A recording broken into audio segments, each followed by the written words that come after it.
Let me be real here. Elon's Twitter, both personal and platform, kind of suck balls. I miss when he tweeted nonsense about, like, buying Coke and putting it back to the original formula. Objectively, one of the best ideas the man's ever acted on. One thing I will give Elon is that at least his Twitter is fair. Sure, you can scroll through your For You page and see some Chinese kid getting his legs blown off in a dockyard accident, or some schizo conspiracy theorist posting Google Earth screenshots of his own home to somehow prove that the Earth is flat. But at least you will more than likely not be unjustly banned. You can get away with just about anything. It'll take you like 2 or 3 minutes of scrolling. You will see exactly what I mean. You also, hopefully, don't have the platform itself conspiring against you.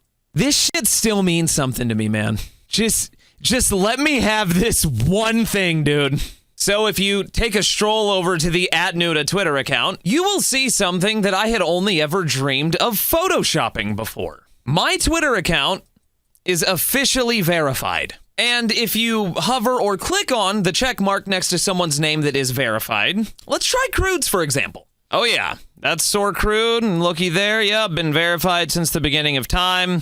Well aware. Totally deserved it when he got it. But then let's check, FaZe Banks. Oh yeah, that's FaZe Banks, all right. Been verified since October of 2015. Good looks. Love to see it. And I wonder what happens when you click mine. I don't recall that ever happening. Apparently, I have been verified for over 10 years now. That is a whole decade. 10% of a century. 1% of a fucking millennium for anyone paying attention. And if you're wondering what this might mean, no, we're not all insane. Just the majority of us, me included. To me, that says that someone high up at Twitter sanctioned that action. To me, this says that I've been on a private, unpublished blacklist this entire time. Someone with the power to pull the plug on my entire life, business, brand, channel, etc. They nerfed me before I ever even got the chance to really make it. And I think what makes this even funnier is that back when Twitter launched Twitter Gaming in, April of 2015. Actually, I just Googled it and it launched officially January 13th of 2016, but it takes a long time for shit like this to come to fruition. So they were doing their scouting and things like that roughly a year in advance. So yeah, these dates kind of coincide. I was promised verification instead of payment in order to promote Twitter Gaming. These were real people that worked at Twitter directly for the company. Like, they had Twitter email addresses. They couldn't be verified because back then employees couldn't be verified unless you were verified through another means. Like if you were a celebrity before you got hired or something like that, or if you had written a book or you were notable in some other way, shape, or form, right? But these were actual people. I went to actual real life Twitter headquarters, like their actual offices. I flew to London, stayed there for a week, and I went to the Twitter headquarters there. Might I mention, while Jack Dorsey, former Pixie-in-Chief of Twitter Incorporated, was supposedly at the London offices at the same time, and from what I'm aware, he declined my request to speak with him.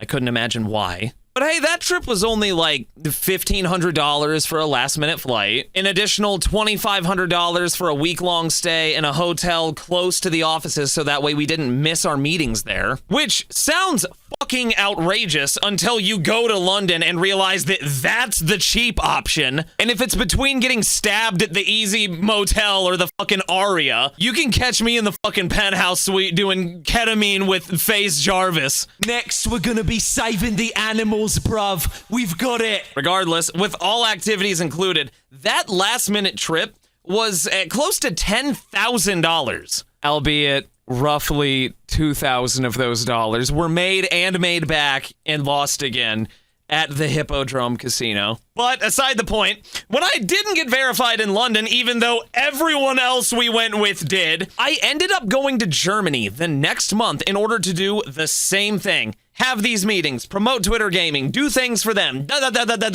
We end up going to Germany the next month, and we go to Munich and Berlin and Hamburg, at least just from what I can remember. We were over there because Twitter had some kind of booth or whatever they were doing at Gamescom Germany. I am not a native German speaker. I have never done anything German in my life other than smoke cigarettes and drink beer and eat good bread. I mean, I follow Kanye on Twitter, but I don't know how far that's going to get me. But another 10, 14-day trip. I mean, either way, it was over a week long. That's just another $10,000 in the hole. And I can only imagine you're sitting there thinking, you're spending $10,000 on a trip. You're an idiot. You just don't know how to spend. I know! Dude, I was 18. It was the first time I had ever had money. And not only that, I was just listening to what they were telling me. It was the fucking company I was trying to get something from. I wanted to work with these people or work for something. In my head, I was just like, okay, this is what these people do. They all have a ton of money, so they just blow it on fucking staying in these hotels. And like, this is where they stay, so I should be there too. Like, at the end of the day, it's a networking event. It made sense. It all made sense. It's like you have to play the game in order to get the prize that playing the game or winning the game entails, right? At the end of the day, the price didn't matter. I was getting something infinitely more valuable out of this. Me, Crude in general, even went live on the Twitter gaming account in order to do a live Q&A for them to boost their socials using our followers. And at the time, toot toot, motherfucker, that's my own horn. I was and still am the most followed. Why did I get fucked? So after this whole trip, everyone, the whole time I'm talking to these people, I'm like, hey, so like, what am I supposed to do? I wasn't letting it slide, and they all knew I wasn't letting it slide, so they'd give me passing answers and be like, yeah, dude, so we put in for it. It's like good to go. We are getting it cleared here. We're hoping that this is what... And finally, once they started with that whole I'm hoping bullshit, I started to get skeptical because you motherfuckers work there. So a month goes by, and sure as shit, wouldn't you know it, I get the call to go to Florida. And while I'm there, wouldn't believe it, Crude and General both get verified, and I even uploaded a video about it at the time. I had Crude's account on my phone. I got the notification! And if you look at the timelines, I was supposed to have already been verified.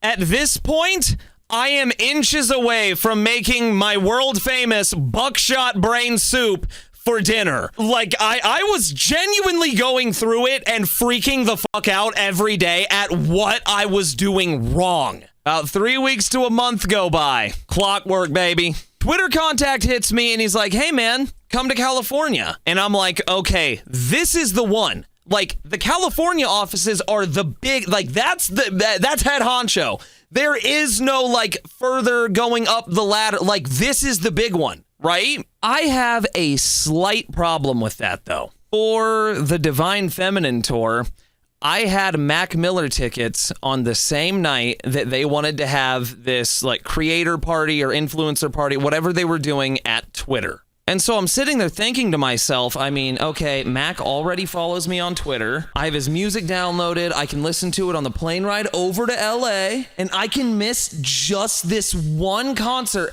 And keep in mind, I had previously attended every single other one of his tours from the time that he had started touring near Indiana. Because in my naive head, I was like, yeah, dude, there'll be a ton more in the future. He's never really not on tour.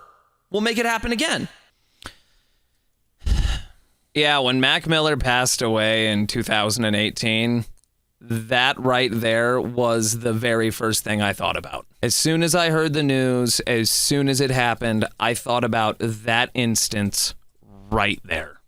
I skipped the last time ever being able to not only see this guy in person, but like meet and talk to him, as, you know, we had followed each other on Twitter for a while at that point. I missed that, chasing a false promise that was never intended on being kept.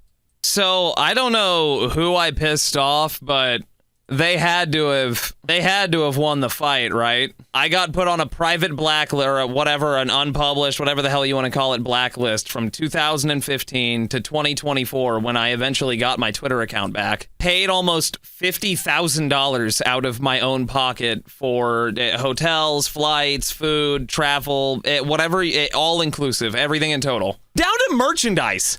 They wouldn't even give me free fucking merchandise. Everybody else got free fucking merchandise.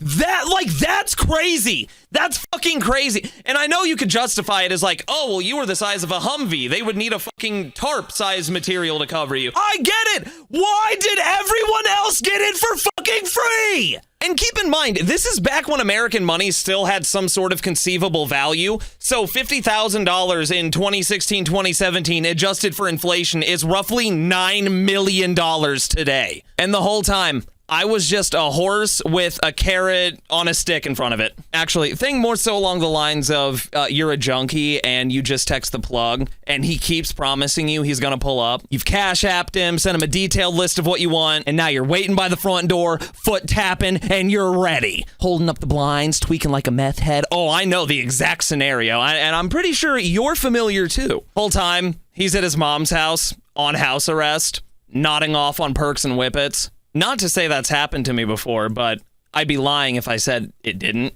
Anyway, I wanted to get this video to Elon Musk, so hopefully he'll give me money or something. Do I deserve it? Legally looking at it, maybe. Honestly, I feel like it's kind of fucked up. But as a person, do I deserve it? Definitely. I hate to say it, but I am the fucking GOAT. I'm sure me and Elon can work something out. It'll be great. Hey man, I'd even take like a botched Tesla, or if you have one that you like drive around or fuck up for some reason, I'd just flip it for like half MSRP. That's up to you, big dog. Let me know. Either way, I'm live every single day. I stream on Kick and Twitch at the same time, both /Nudah. Like, comment, subscribe. Chungus.